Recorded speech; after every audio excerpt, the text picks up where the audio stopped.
What's going on, guys? I am back. Episode 2. Told you I'd do it. Here I am. Episode 2 of the 650 podcast.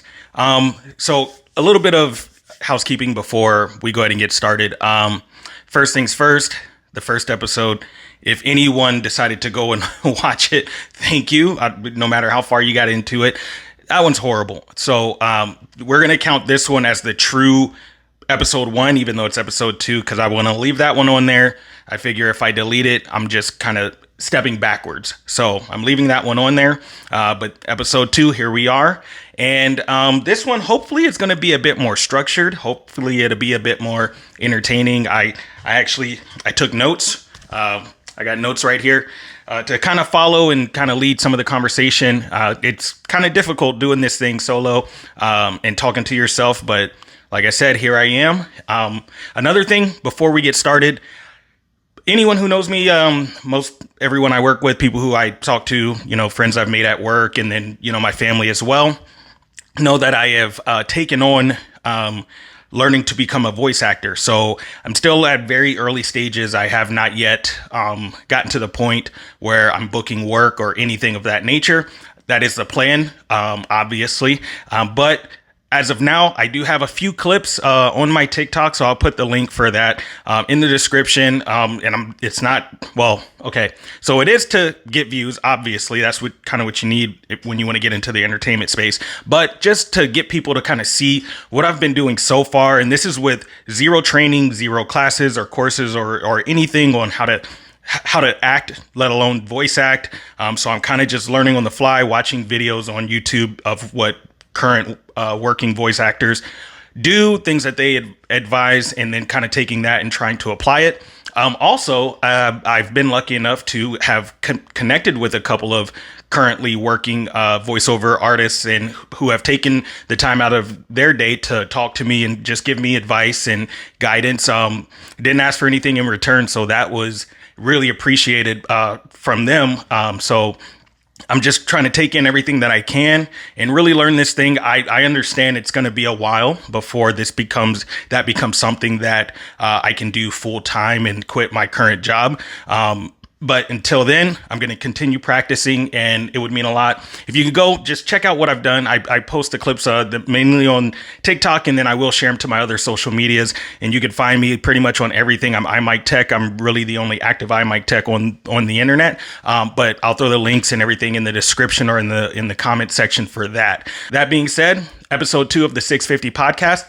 Let's just get into it. Oh no, I sound like Philip DeFranco. I didn't mean to do that. Anyway, let's get to it. Being that I started out with trying to make tech content, iMic Tech. So obviously, I want to make sure that I lead with tech related, whether it's news or tech related stories or anything like that. And what better to lead with than one of the biggest tech stories to come out recently, and that's the new iPads. That's the Apple stuff, right? So Apple is just the titan, one of the biggest titans in the tech industry, and they came out with these new iPads. So I just took down a few notes about these new iPads, specifically the iPad Pros. And so my thought process with the iPad Pros, right? For a while now, but especially when Apple started putting their own chips into the iPads, and then especially with starting from the M1, the iPads have become these very, very powerful computing devices, but they're tablets, right? So for the longest time, ever since they came out, iPads were essentially just big iPhones, just really big iPhones, and the software was exactly the same, just a little bit bigger. So fast forward some years to where they ended up trying to make a little bit of a distinction between iPhones and iPads. So then we got iPad OS, and it's great. I love iPad OS, and there is a bit of a difference, but it's still very much mobile software. It's still very much a tablet, even though these things, especially the iPad Pros, and even more, especially now with these new ones with the M4 chip in them, are more powerful than a lot of people's computers that they have, or rival people's computers, their laptops and desktops that are sitting on their, in their workspace or whatever. So I had some thoughts about it, right? So we're gonna let's just look at some of the specs here, right? So M4 chip, right? Said that. So obviously it's going to make it just even more fast. I mean, these iPads are already so fast. If they get any faster, things are going to open before you even touch on them because it's just going to read your mind. That's like the level of tech that we're getting at. Like how much faster can it be when I touch? Like so I'm recording on my iPad mini 6 right now. That's what's recording this. I have an iPhone SE. I just actually gave away my iPhone 13 Pro. And then I have just a base level iPad Air, and all of them are very fast, very zippy. I mean, I want to open an app, it opens, right? Like takes half a second, 1 second, or whatever. Seems fast enough, right? So how much faster can these things really get? But this new one, M4 chip, it's even faster. So that's great, right? I'm not going to knock it. Just how, this thing is going to start just doing stuff just because we're thinking it. And that would be actually really cool. With these new iPad Pros, they're rocking OLED displays. So Samsung, for anyone who has followed any bit of like tech news or is into like different devices, knows that Samsung has been like the leader, one of the leaders in OLED displays. LG has been heading that front as well, but the main company that I if I remember correctly has been Samsung. So a lot of their phones for many years, OLED, they put OLED on a lot of their tablets, and OLED is very nice. So, and if you don't understand OLED in the most basic way that I can explain it, because I may be somewhat of a tech nerd, but I'm not that deep into it, so I don't know all the science behind it. But with OLED displays, every single pixel is its own light source, right? So when you're looking at a picture or watching video or whatever the case might be, each individual pixel is doing its own thing, which leads to one of the things that everyone loves in the tech space is whenever you come across any sort of scene or picture where it's showing black, right? When it's showing black, the pixels turn off, right? Instead of just like making a dim, like sort of dark gray, still illuminated black, they shut off. So it's true black. And then it also with OLED, it makes the whites whiter and the colors more vibrant and all of that stuff. So it's great. We've been wanting Apple to move over to OLED for the longest time, and they finally did it on their iPad Pros.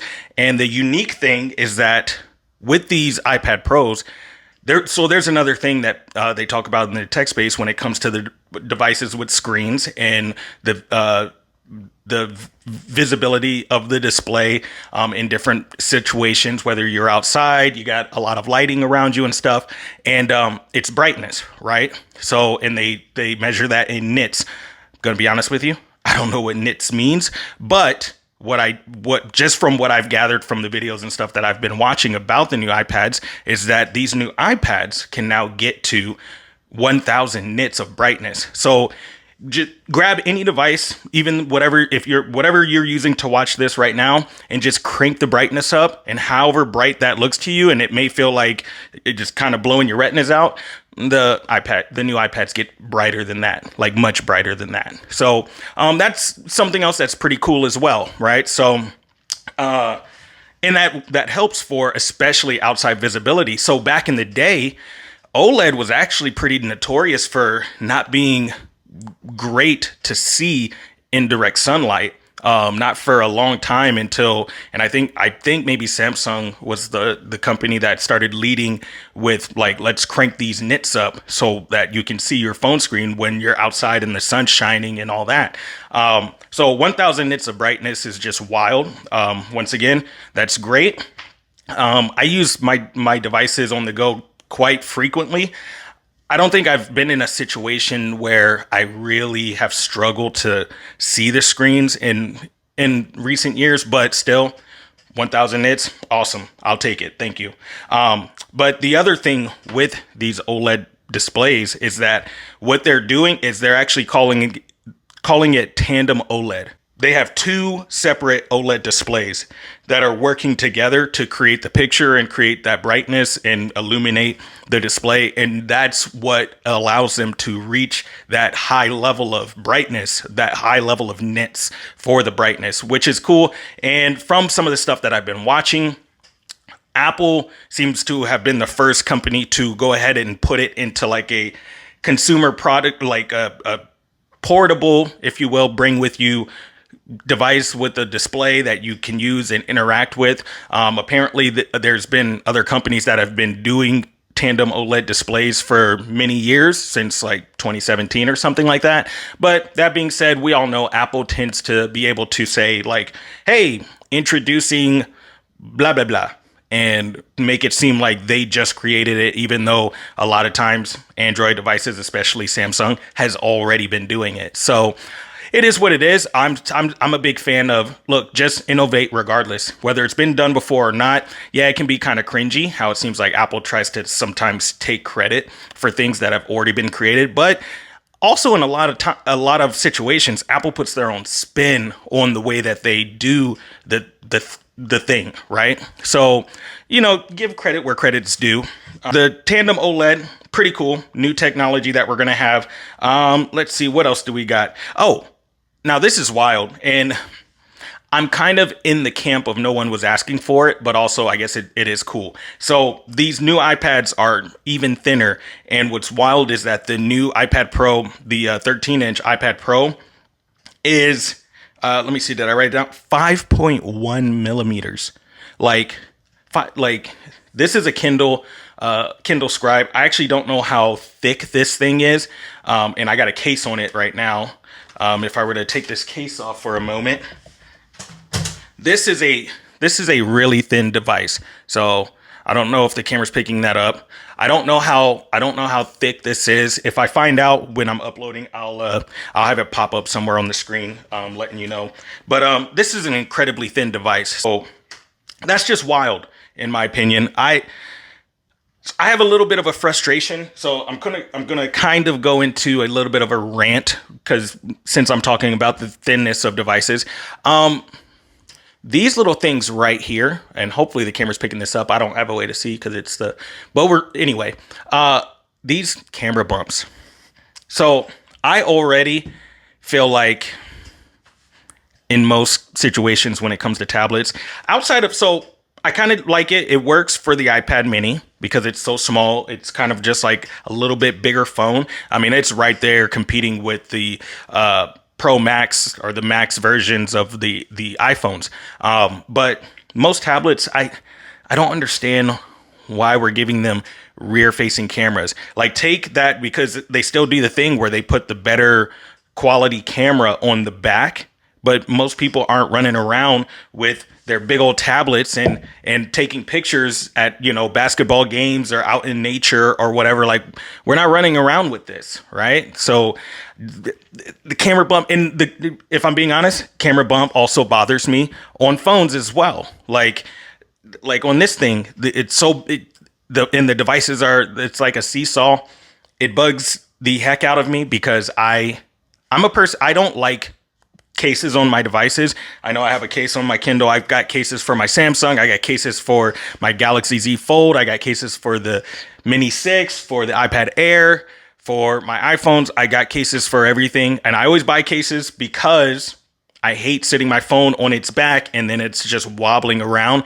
It is so annoying to me. And I know it's a nitpick. This is definitely first world problems.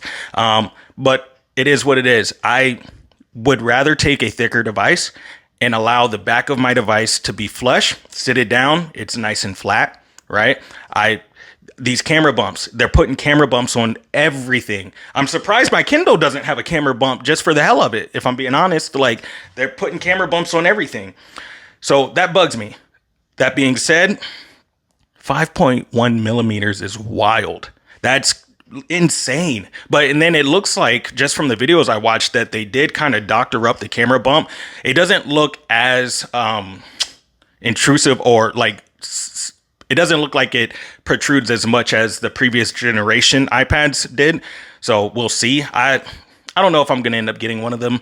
I don't see the need. I got a powerful Samsung tablet. Like I said, I got my iPad mini 6. It does what I need for that. I have an iPad Air, and then I've got phones and stuff. So, but it looks like it doesn't protrude as much, which cool. But I would take a thicker device over making something super thin like that. Yeah, it's cool, and we're innovating, and we're just pushing the boundaries and the limits of technology, and it's all great, and I love it and amazing. But we gotta we gotta do something about these camera bumps, man. Like I don't like it. I don't like it. Like let's figure something else out. Make them a little bit thicker. Figure out like we done went crazy with just the technology in the devices themselves, the operating systems, the hardware that's inside. Like these things are powerful.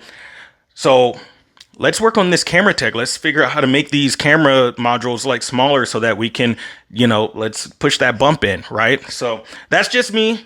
Might be a little bit of a hot take. I'm full of those when it comes to tech because I use my tech a lot of times in pretty unique ways. If you see some of my videos on this channel, my ghetto ways of like mounting, quote unquote, mounting my tablets in my car using magnets and stuff like that. So, it is what it is. 5.1 millimeters for the 13-inch. That's wild. The smaller iPad for some reason is a little bit thicker, but it's negligible. It's I think it's 5.3 millimeters. So it's still super thin. So it's just crazy. All right.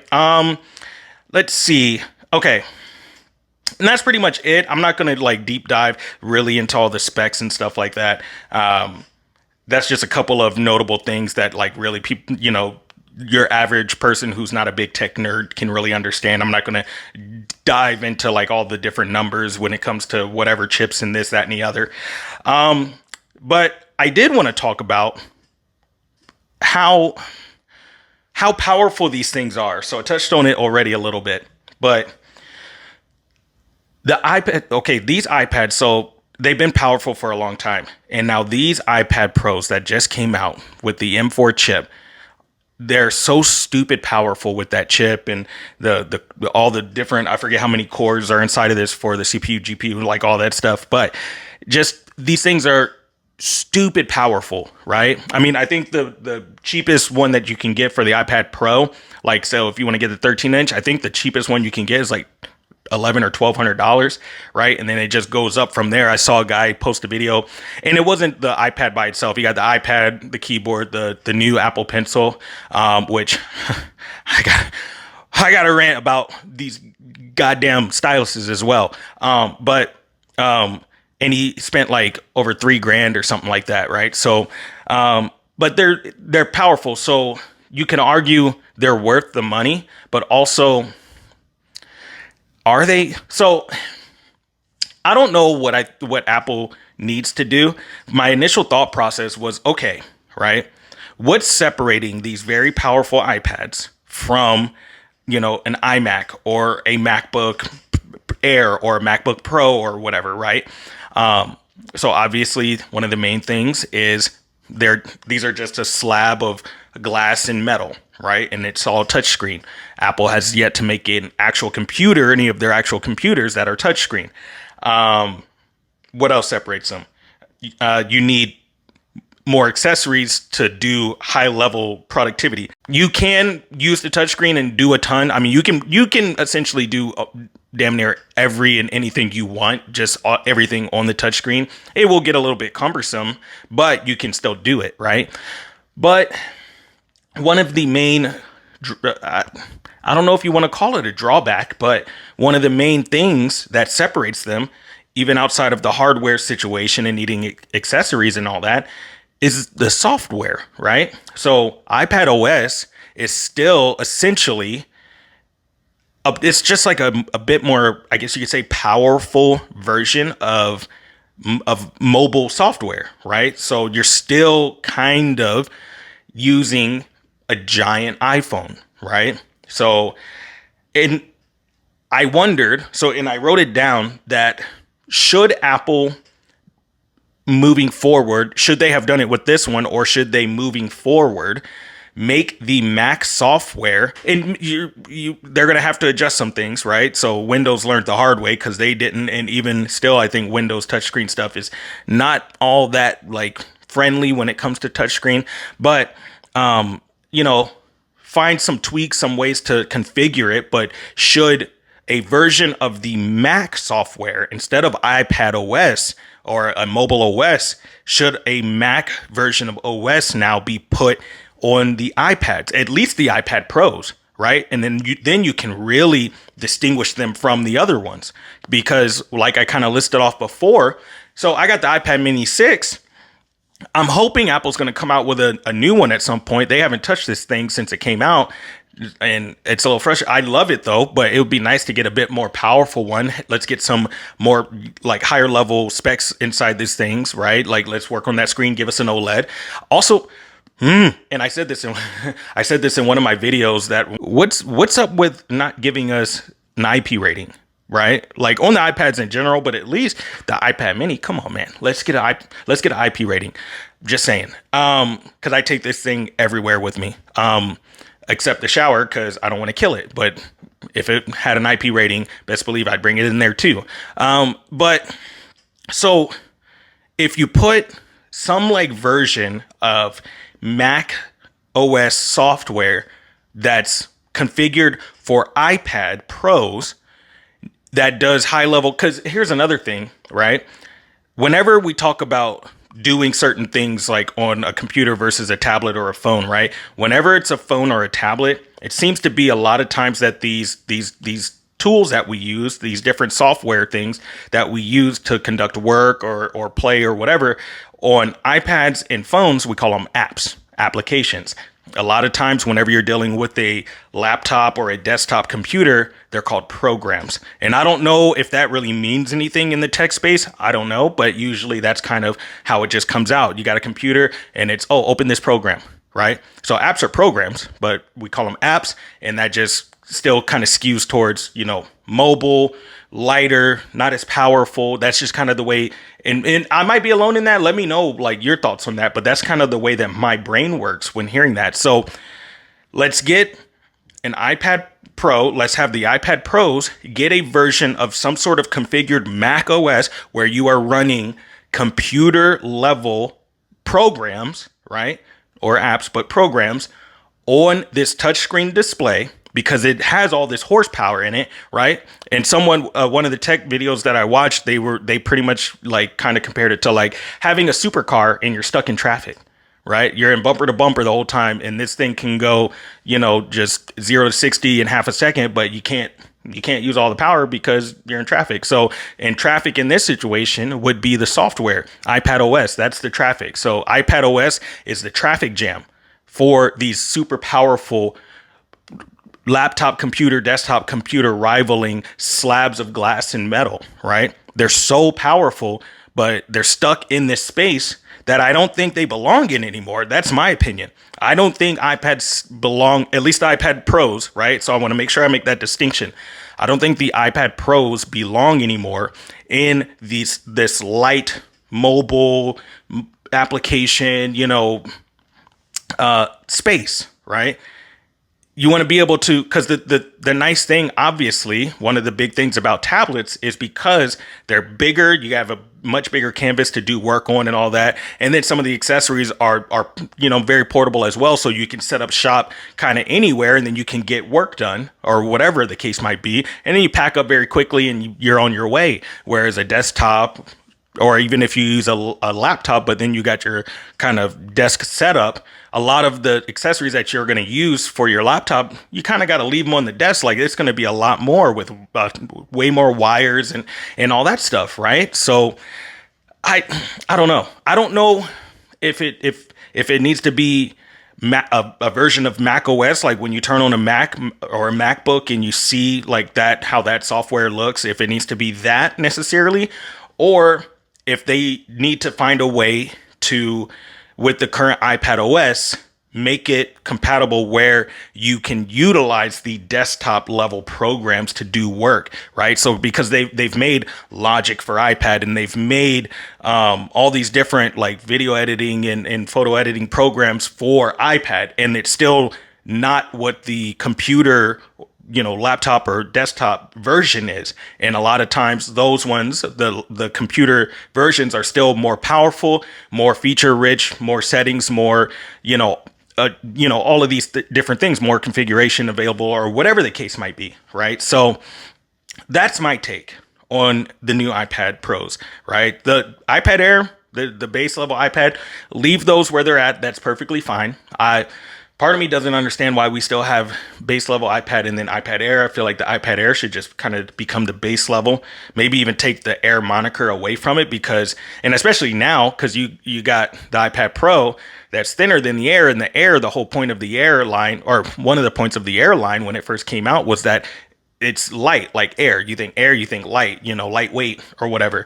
And now you got the heavy duty big boy that is thinner and lighter than the Air. So, you know what I mean? So maybe get rid of the Air moniker and make the current Airs become just the standard iPads. Let's adjust that price range, right? Let's get rid of the base level iPads.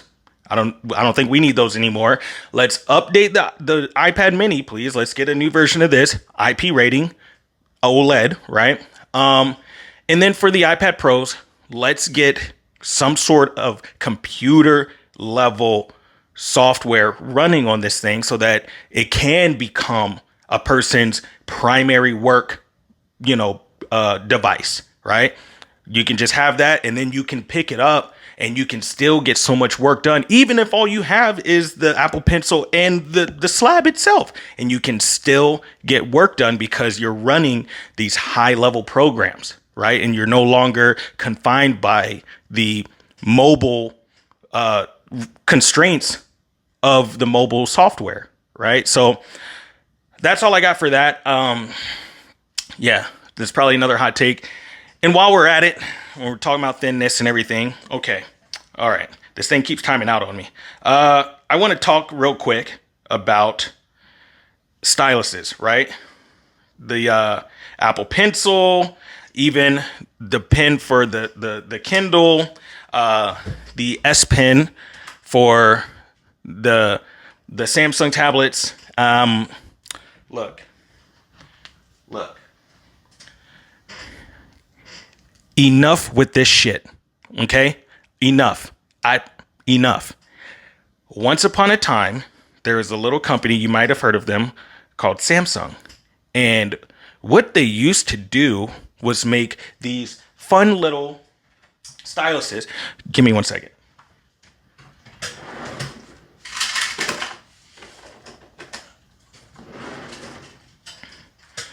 They would make these devices with these fun little styluses that were nice and thin. And once upon a time, these small, thin, very simple styluses went inside of the device so that you always had it with you. It was secured inside the device. And whenever you wanted to use a pen to jot a note down, a phone number, whatever it might be, a reminder, journaling, whatever the case, you just had the simple little stylus that went inside of the device. Okay. I don't know when these tech companies figured out that everyone on the planet are professional artists and need regular, normal pen sized and level styluses to where they're all this big and need to connect on the they just magnetically attach on the outside of your devices and are not secured. And if you don't have a case that has a little hideaway where you can secure it in like that, then you have to deal with accidentally knocking it off the side. You want to hold the thing, you want to shoot a quick text and you're holding the device in portrait mode. You knock it off, or it's in the way. You got to take it off. You got to sit it somewhere. And it's another thing that you have to constantly track down. Enough, right? iPads, Apple, Samsung, whoever else, Amazon with your Kindles, give me this that just comes inside the device, please. That it's just in there, it's secured away. I can pull it out and jot. And guess what? If I'm an artist and I really care about my craft, I'm gonna go and buy the higher level thing that charges and has Bluetooth capability and all this other crap, right? A lot of us aren't artists, right? I'm a tech nerd. I just love tech, right? But this is annoying. I hate cases. I love the feel. I mean, you make these beautiful glass and metal thin devices and they feel so great in the hand and everything.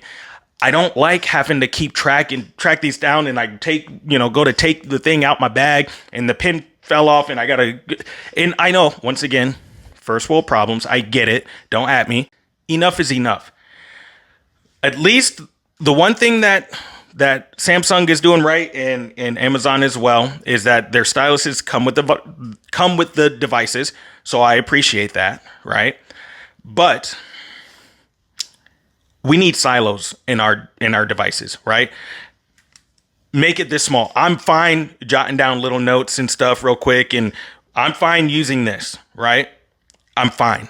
I am not an artist, and I'm not trying to segregate artists or anything like that, but these bigger, separate, connect magnetically, these need to be sold separately, right? Now Apple does that, sells theirs separately, which kind of, screw you, Apple, but because also it's over $100, but Apple sells them separately. Make a cheap one, man. Just make a cheap one with bare bones functionality. Just let it be able to operate like it's my finger. When I pull up a notepad or something, it understands I'm using this, and then I can write. Even if I have to hit the little setting for, hey, I'm writing now, and click on the little option so that then it registers the input as pen strokes or whatever, that's fine. But I am so sick of all the styluses being the size of my regular pens. Look, they don't even got I can't even clip it in my pocket like I do at work with a regular pen. Like, you want to talk about it's like a regular. No, where's my little clip? Can you at least give me that if you don't want to make a silo? I mean, really, I want a silo, but they don't even come with a clip. So now I got to buy an accessory if I want to just clip it in my pocket. But then I'm going to line my pocket with 4 different styluses because of all the devices I have. Like, enough. I don't like it. Stop it. Make a silo. Find some room in there. You're making these things all thin. Let's widen them up a little bit. Let me put the thing, okay, that's all I got. I got some hot takes about tech, dude. I might text hot takes about tech. That's what I got going on right now. But bring back just the simple stylus, man. Just simple stylus. Most people, simple stylus, they'll be fine. Ooh, nice. It comes in the boop, boop, boop. And a lot of people, I know plenty of people who buy the Note phones just because they like really big phones and they like Android and they like Samsung that don't hardly ever touch their S Pens, right? So a lot of people don't even touch their S Pens. So, and by the same token, these same people like to have tablets, and find it more fun on a tablet to have a pen, but also don't want to spend the extra money to buy a separate thing like this. So this one isn't even the actual Apple Pencil. This one, you see it's got a little button. I got this off of Amazon for like $20 or something, $15, right? And it works great. It does what I need, right? Artists will buy the thing if they want to get the work done. They'll spend the money, right? So let's get a simple one inside these devices, make a silo, and then sell the big, chunky, feature-rich ones separately so that people like me don't have to get frustrated with knocking this shit off the side of my tablet every 5 seconds. Unless I put a case on it. And I don't want it, because that's the other thing with cases. This one doesn't feel so bad, and also because it's a Kindle, so I'm not holding it in my hands and typing and on social media and stuff. I use this one to write. That's why I don't really mind this one as much. Still a little frustrating, but I don't mind. But it makes these cases even bigger, right? So I have a tablet and now it's even wider or whatever. And you got the little section to put the stylus. It's frustrating. So just stop. Let's get the simple one, please. That's all. Let me stop because I'm going in circles with it. But that's my hot take on styluses, styli, however you're supposed to say it. All right.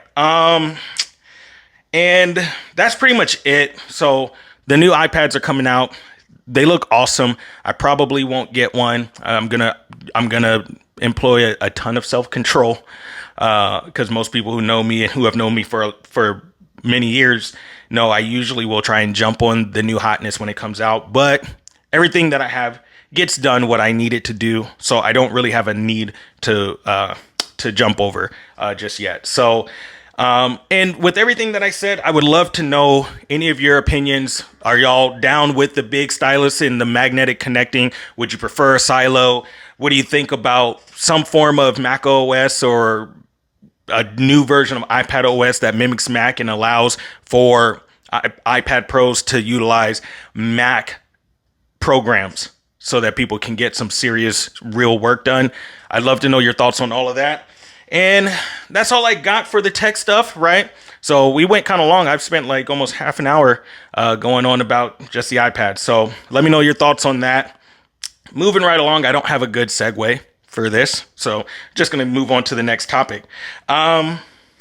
So I'm a tech nerd. I'm also a nerd in other ways. So I love anime, I love comics, and all things fiction, Lord of the Rings, Star Wars, Harry Potter.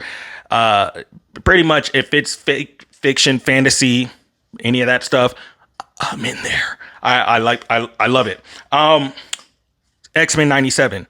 It's hit the world it's hit the world by storm. I think that's how you say that. It's hit the world by storm, and it has been pretty cool from what I'm seeing. So I think I only watched the first 2 or 3 episodes, and then I stopped because I like to be able to binge shows, so I just wanted to wait for it to finish. So it's finally done. All 10 episodes have come out. So probably next weekend is when I will sit down and have a nice little binge session, just watch it all. But I already watched a ton of different review videos and stuff. New Rock Stars, The Break Room, Comic Pop, Comic Story, and like all of these guys, these comic channels on YouTube. And so I wouldn't say necessarily that everything has been spoiled, because I'm not someone that things can actually get spoiled like that for me, because I still enjoy watching it. I don't care if I know what's going to happen. In most situations, it depends on if it's like a big thing. But I still will enjoy watching even if something gets spoiled for me. So just watching to see what everyone's like takes are, and it's entertaining and everything. And most everyone is loving it. But so I actually don't even want to talk about X-Men 97, but that's what prompted this. So we've had Marvel movies since, I forget when Iron Man came out with Robert Downey Jr. And actually, and that's not even the first Marvel movie. So we've had older Marvel movies, Blade, right? So we've already gotten comic book movies and stuff. So for a long time, when X-Men hit the scene, right, there was a big kind of uproar about, with the X-Men movies, how we didn't get a lot of the OG X-Men that like everyone is familiar with if you watch the show in the 90s, right? So you have like the main, and we got a lot of them, right? So Cyclops, Jean, Wolverine, Beast, right? And X2, we got Nightcrawler, right? So you got a lot of the staple people. We got to see Colossus, even though I think they did my boy Colossus dirty. He's one of my, I liked him a lot as a kid. Just his power set I thought was really cool. But then they left out a few, right? So we didn't really get a live action Jubilee, not in the way that we all wanted. We got, in my opinion, a pretty horrible version of Gambit, played by the dude that I forget the actor's name, but he also was John Carter in that, which I really enjoy that movie. But I was just thinking, why haven't we got a Gambit movie? Still, Gambit has been one of the Marvel characters, one of the comic book characters, period, that people have been screaming at the top of their lungs that they want to see him. Because Gambit, man, he was kind of dumb, but he was smooth, man. Like with that Cajun accent, I'm not gonna try it because I can't talk like that. But just in his look was so cool. Like, for some reason, I don't know what it is, but with his mutation, having the black eyes with the red, and all that, like, he just looked cool. He was smooth. He could fight, and then his power set with being able to kinetically charge and explode any object and all that stuff. Like, he was a cool dude. Gambit has always been a cool character. He was one of my favorites as well growing up. I always thought it was cool. I mean, that character alone led me to and I'm not like amazing at it, but why I learned how to throw like playing cards and credit cards and you name it. Like I can, and Gambit was kind of the reason for that, because like him just being able to throw these cards in this way. And it was like, there was nothing that said that his power made the things fly the way that they did. So he's throwing regular cards and throwing them like bullets, you know what I'm saying? And then of course, charging them up and all that stuff. But so we still have yet to get a Gambit movie. They've done all these stupid things, even to the point of making that. And I just watched it yesterday, y'all. Madam Web is horrible. I think Madam Web might be worse than Love and Thunder. They're rivaling each other, man. Madam Web was a horror in my look, and it's no shade to the actresses and actors and everyone in there. They had Mike Epps in there too, which was I was like, no one mentioned that Mike Epps was in there. But like, it was a horrible movie. So they did that. And now they're making a Craven. I don't think most people who aren't like pretty like solid comic book fans, I don't think most people even know who the hell Craven is. But they're gonna make a Craven movie, right? And then they made a Morbius, which Morbius showed up a lot. I don't know if Morbius showed up more than Craven. I think he did, and that the whole thing with him wanting to be good but in love with the lady and the this and the that, but they made and Morbius was kind of fun. I enjoyed it more than I disliked it, but just I had to take a step back and I just looked at it for a fun, unique like spin on a vampire movie. I removed the thought that Spider-Man should be in there to some degree, because Sony is stupid and they keep doing these things. You're making all this IP and you're banking on making the money based off of the fact that a lot of nerds like myself and bigger nerds know that these characters are related to one of the most notable, popular comic book characters on the planet, Spider-Man. And we grew up watching the animated shows, right? And reading comic books where when these bad guys show up, when Morbius shows up, Spider-Man right there on his ass. You know what I'm saying? You got Craven. And Craven usually would show up and be on Spider-Man's ass, and then Spider-Man be like, what the hell's going on? Right. And then even Venom, right? I think Venom carries a lot of his own weight. Everyone knows who Venom is, but even still, right? He is connected to Spider-Man. And you done made two. They only made two, right? You done made two. I only ever watched the first one, and I was like, I'm not even watching the rest, or the other one. But you made multiple of Venom and no Spider-Man.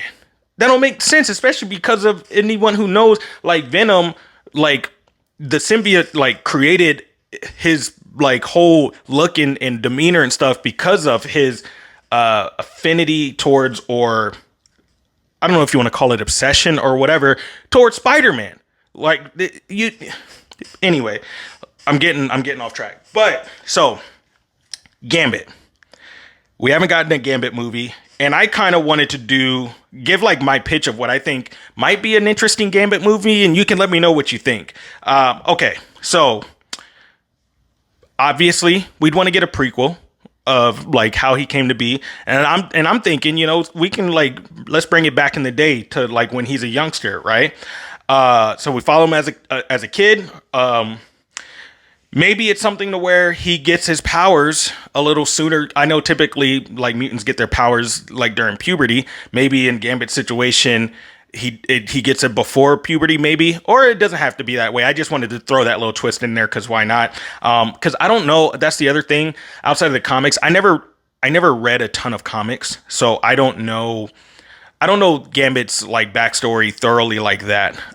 But so anyway, this is my pitch, right? Let's see.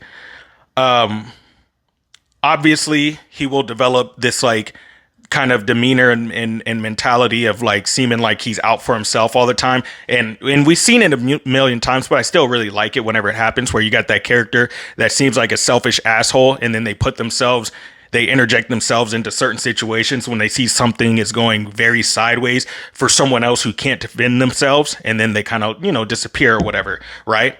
But let's say so, and also, how funny would it be if this pitch is what his backstory actually is? I like I said, I actually don't know.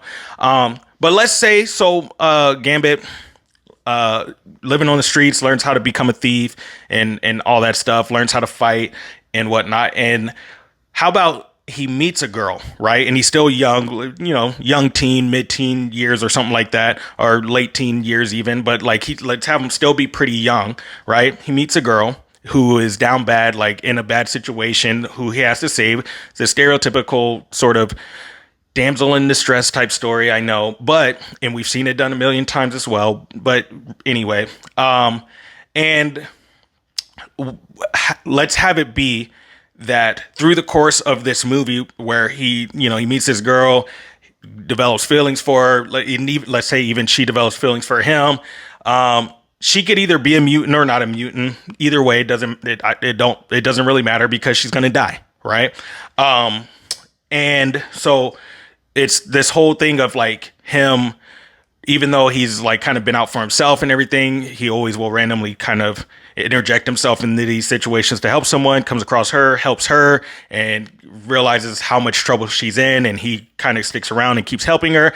And maybe we have it to where he's kind of a dick to her at the beginning and for a while, and then come to find out he actually cares about her, but he's trying to keep her at arm's length, because he thinks he's no good, because maybe he accidentally hurt people with his powers, because once again, going back to maybe his powers developed early, he accidentally exploded someone, right? And then, he had to really learn how to control his powers and like all that stuff. And that's why he's a boss, once he's an adult or whatever. But and then let's say that, so through the course of him trying to help her and everything, and stuff just gets way too heavy, way too crazy, way too, haywire, and she ends up dying. Like, he ends up not being able to fully save her like he was trying to. Maybe he gets revenge, or maybe the people who killed her get away, and then he ends up meeting the X-Men, right? And then, the professor kind of takes him in, and he's like this lost soul, similar to a Wolverine type deal, kind of off-putting to a lot of people.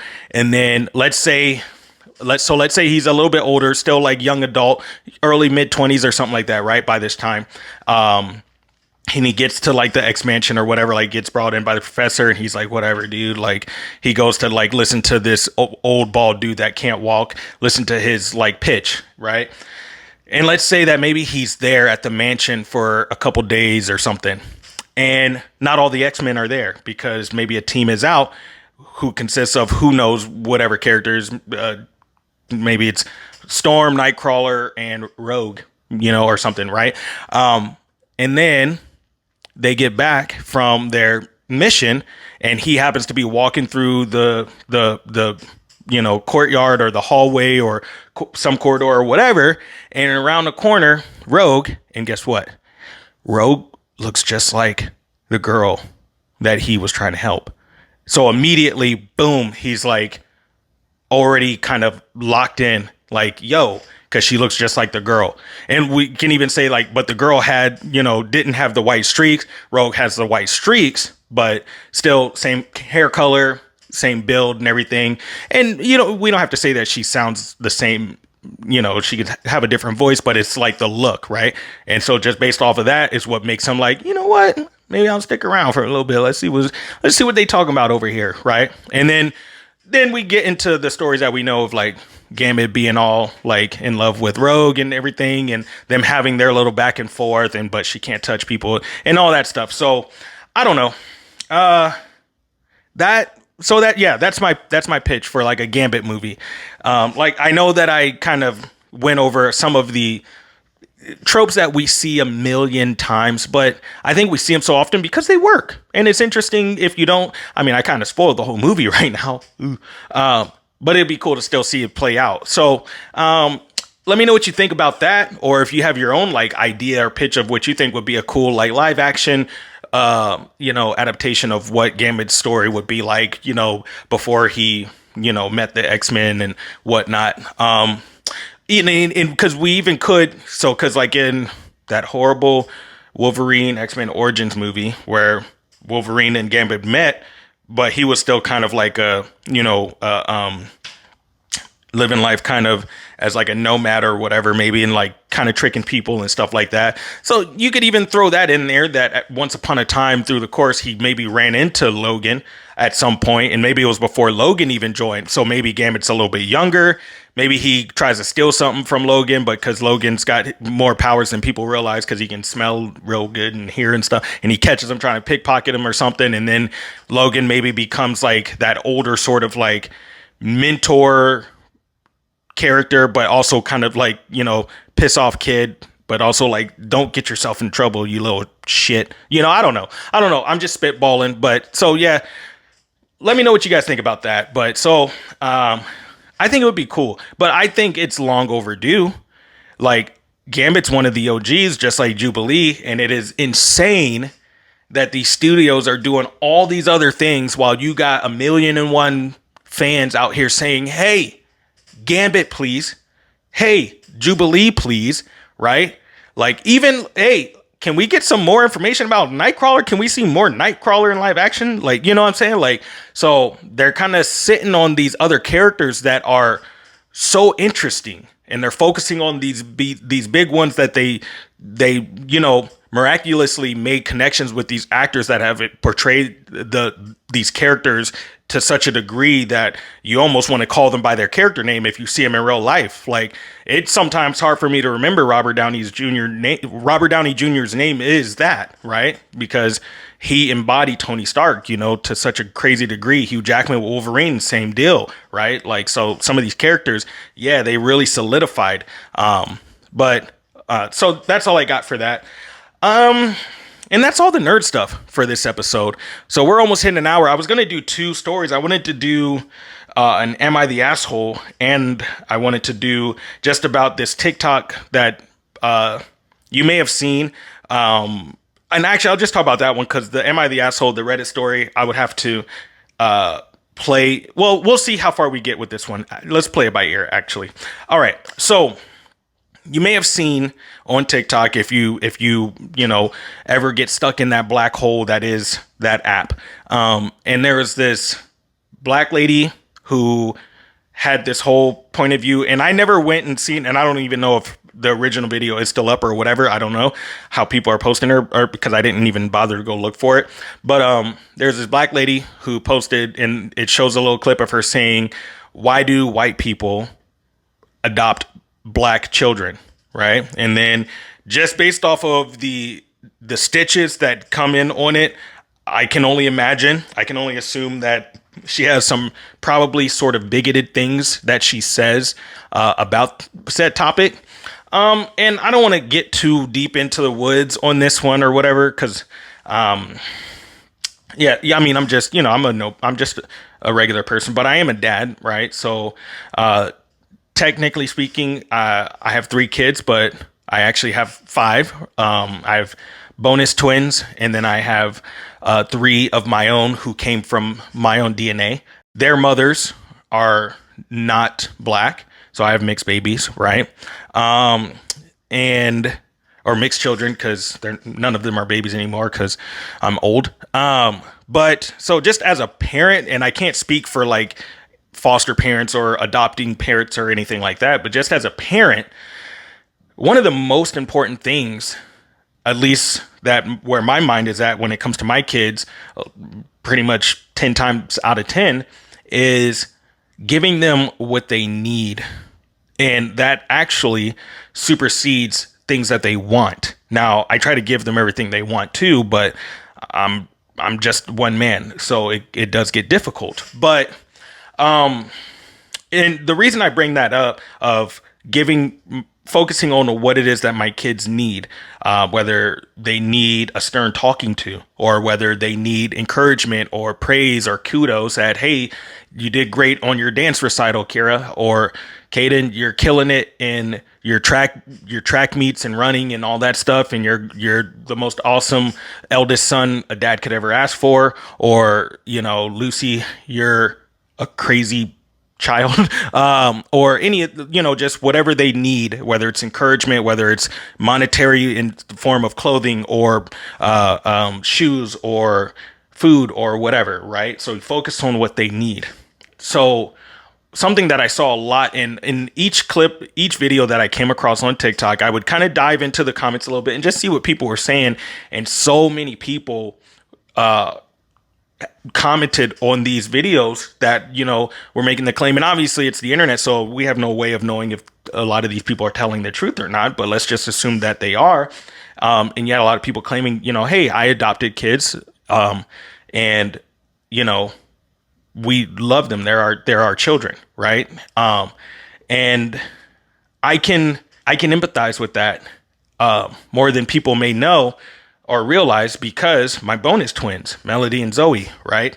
I met their mom when they were 2 years old. They just had just barely turned 2, I believe. And so they were still little. They were still babies, essentially. And fast forward, they're 13. I've been in their lives this whole time. Those are my daughters, right? And I focus on what they need too. And I grew up. I spent many years getting ridiculed by my ex, by my own family members, because of developing, love for the twins. That people just kind of blanket statement would say that I'm caring about them more than my other 2 kids with my ex-wife, even though that wasn't the case. Unfortunately, I'm a man in this country, and the way that it shakes out, the court system say, hey, kids are going to go with their mom, unless there's some highly extenuating circumstance. So, and I was always working. I've been working since I was 14. I'm 36 years old now. I've always worked, and me having a job actually made me even less of a candidate. And that was what I was told from the legal counsel directly, that my ex not working, meant she was the more ideal parent, because the kids could be around her more. So I didn't get to have them, but I still pay child support, send money, talk to them, visit, bring them out, get them. And it was on a yearly basis for a very long time. And things did get hard. But I still tried as much as I could to focus on making sure that I could provide for them, even though they weren't here with me. So once again, I don't want to get too deep on my stuff, but going back to white parents adopting black kids, or black parents adopting white kids, or Hispanic parents adopting Asian kids, or Asian parents adopting black kids, or whatever the case might be. And the thing that a lot of people said in a lot of these comments, and even videos of people who said that they were adopted by parents who aren't their same ethnic group or race or whatever. And everyone said the same thing, is kids need love. They need love. They need protection. They need guidance. They need structure. They need all these things, right? And me being a black man, I don't like how still, it's 2024, and unfortunately it'll probably never go away. But I don't like how there are still so many people that focus on division, on, hey, we look different, so therefore we need to keep it that way. I am all for mixing it up as much as possible in any way that looks, whether that's by adopting, or in my case, all of my kids are mixed, right? And same with my brothers. My 2 brothers have children too, and all of their kids are mixed, right? There's so much focus on separation and division still. And I can't wrap my head around it. And also, why would you want that? Why wouldn't we want the world to eventually get to a place where way more people are on the same page? Why wouldn't you want that? People want to hold on to this anger of what happened in our past. And it's not about ignoring it. I know our history, right? I know the history in this country, and I know a lot of the history in different countries who have dealt with a lot of very similar and very horrific things and situations. Why would you want to stay focusing on that when you have people who are showing that they want to do what they can to bring everyone closer? Why fight against that? I will never understand that. And I remember there was a one TikTok that I came across, and it was a guy, and I didn't save it or anything, so I won't be able to link it. I'm probably not even going to try and link the initial one either.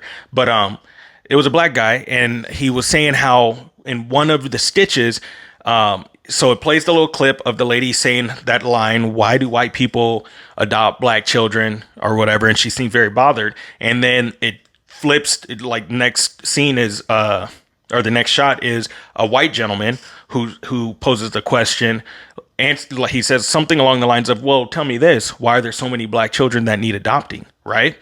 Facts. But in that can be said about other races as well. There are plenty of white kids, Asian, Hispanic, you name it, right? But so we're focusing on the black part, right? And the black gentleman that then stitched to that was saying how at one point, and I don't know, I couldn't gauge if he was joking, maybe he was, but I still felt some type of way when he said that he wanted to be mad when that white gentleman said what he said. He was like, "I wanted to be mad." And my initial thought when he said that was, why? Why did you want to be mad? Why did you want to be mad at a factual statement? Mad at him for pointing it out? Because if you did want to get mad, you should be mad at the parents who, and it's not every case. Obviously, there are definitely situations where something happens to where they end up having a child. And I'm not going to, we all know the certain situations where that can happen, where then someone is pregnant and ends up having a child, right? So it's not every case. And that goes for whether it's black kids, white kids, Hispanic kids, Asian kids, native kids, and everything else, right?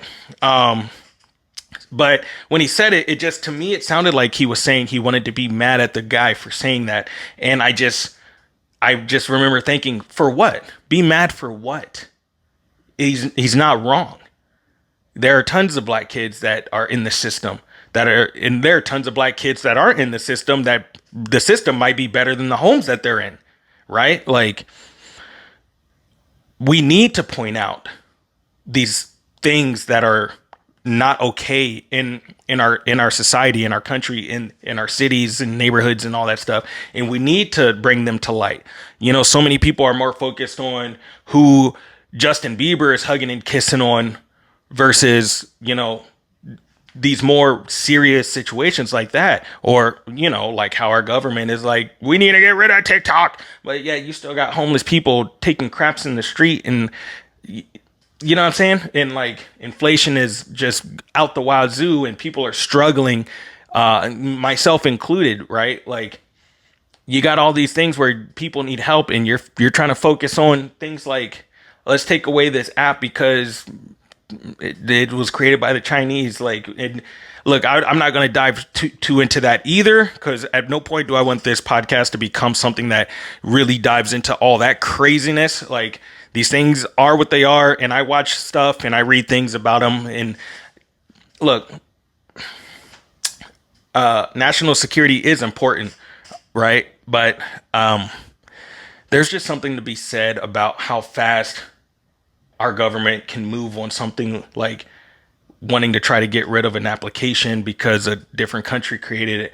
But you still got veterans who gave their time and limbs and blood and sweat and tears to this country, who are living on the streets, who are dealing with mental issues and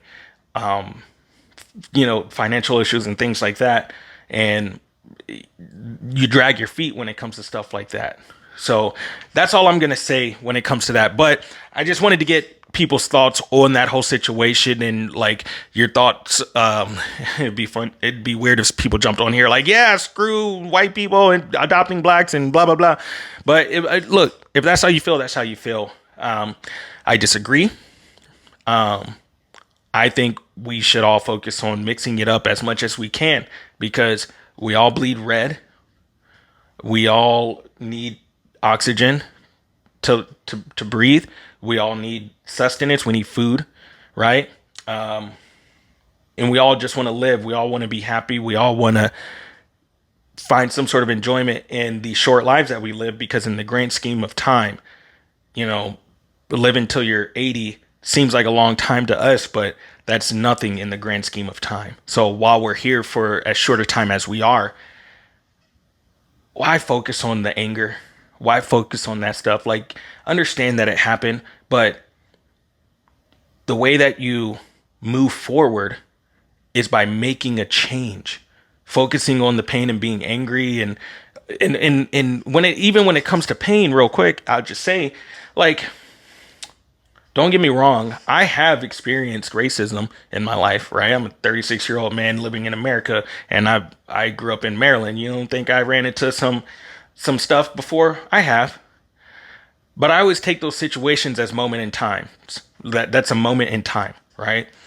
I have a ton of white friends. I have a bunch of Asian friends. I have a bunch of Hispanic friends. Every interaction that I engage in is a moment in time.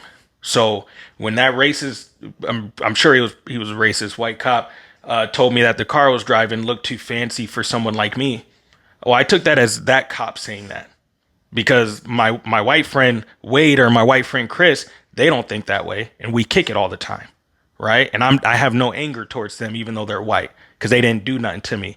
And even if there was some way to look through their ancestry and find that relatives of theirs way down the line did something, they still didn't do it, and their parents didn't do it, because their parents loved the hell out of me too, right? So people want to focus so much on this hatred and this anger and being mad and staying where we're at, being stagnant.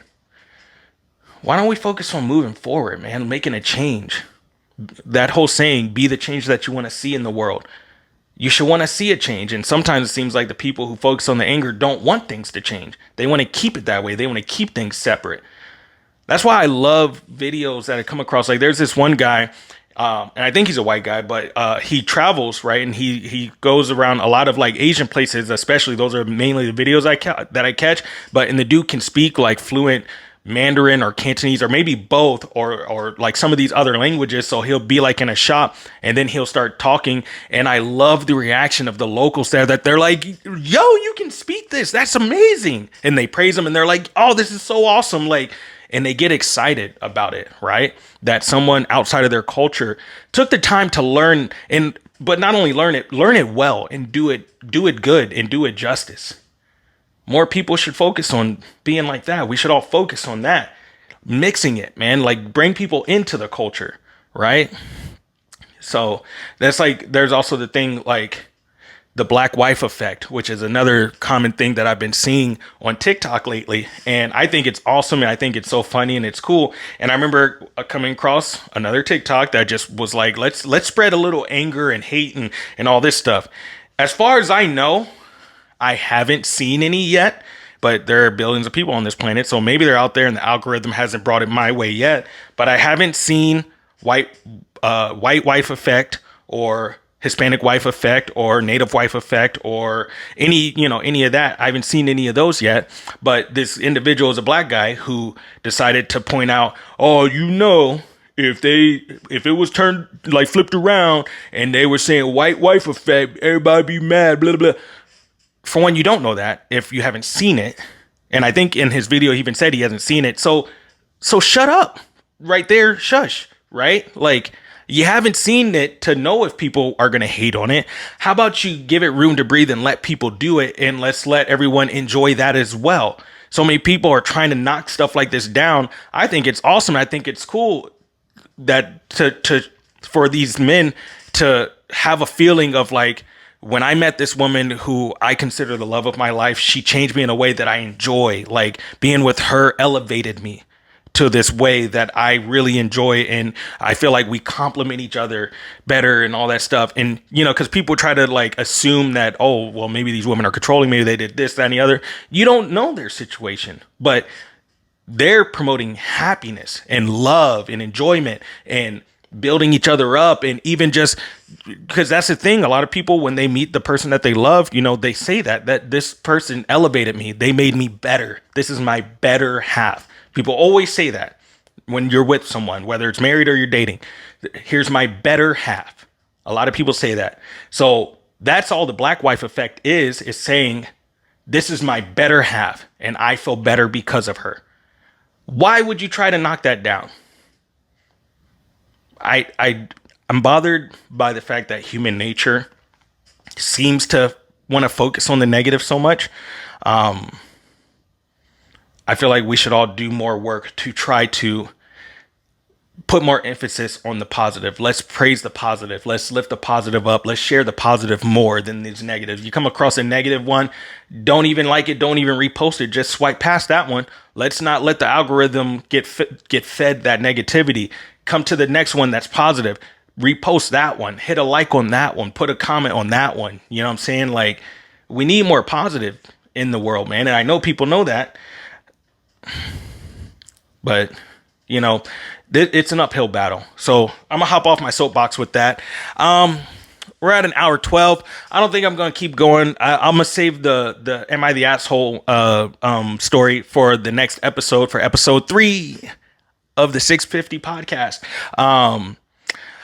Yeah, it feels weird because I feel like we ended on kind of a somber note, but it's not, because the message is about positivity, right? Let's be more positive, man. Let's lift each other up. Let's build each other up. Let's, give people kudos where kudos is due. You know what I'm saying? Like, let's just focus on the positive, man. We need more of that. We need more positive and love in the world. And because that's the world that I want my kids to learn and understand and be a part of. You know what I'm saying? And I want my grandkids and my great grandkids to come into a world that is starting to highlight and focus way more on positive than negative. So in the course of history, we have made so many leaps and bounds of social norms and things like that. So I do think it is possible. The more that people jump on board with it, you know what I'm saying? That's kind of the way that things work. It's almost like doing the wave in the stadium, right? Like, you see it coming around, and you might at the beginning of it think, man, I ain't doing that. And then you see more and more people having fun and like just being goofy, if someone spilled their beer and it's getting closer, and then it just hits you, and then you just do it. You just jump on board because it's this fun thing that everyone's taking part in, right? To just have a good time. So that's kind of what I liken it to, something like that, right? Like, let's focus more on the positive, man. So I'm going to leave it with that.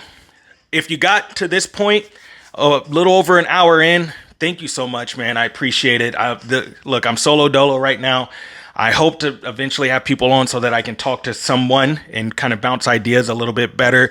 Maybe it'll be a little more entertaining, or maybe you like it like this. Maybe you like this way.